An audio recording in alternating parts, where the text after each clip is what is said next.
Yo, what's good, guys? Today we are talking about Budokai Tenkaichi 4, and we're all wondering what it's going to be like. Will it have a bigger roster than Tenkaichi 3 did? Will the game mechanics and combat be the same? Will they be better? How far into Dragon Ball Super is the story actually going to go? Will it have all the same game modes that Tenkaichi 3 had, or will it have new ones that we haven't experienced yet?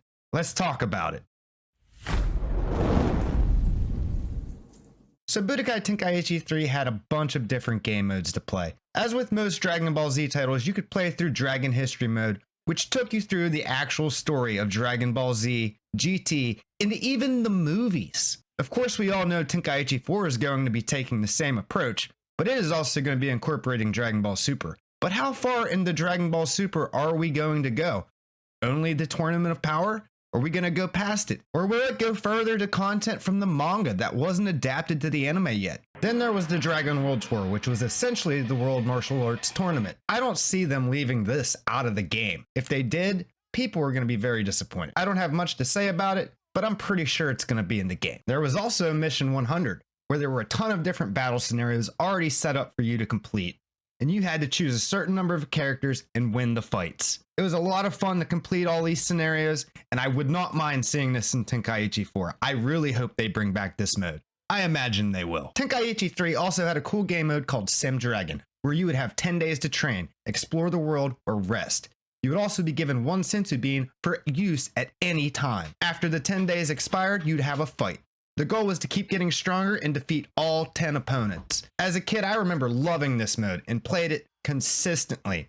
I hope Tenkaichi 4 brings a mode similar to this, or even better. Now, as for the combat and mechanics in Budokai Tenkaichi 4, I really hope they don't stray way too far from what made Budokai Tenkaichi 3 so great. If anything, I really hope they just improve on that. I'm not going to get my hopes up though, because you know how Dragon Ball games are.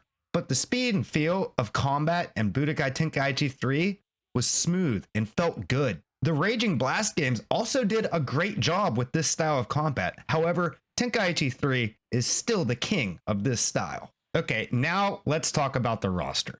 This is a topic that has me worried. Tenkaichi 3 had so many characters, I think 150 if not more. Anyone you could think of was a character in that game. Frieza's soldier, General Tao, Yajirobe.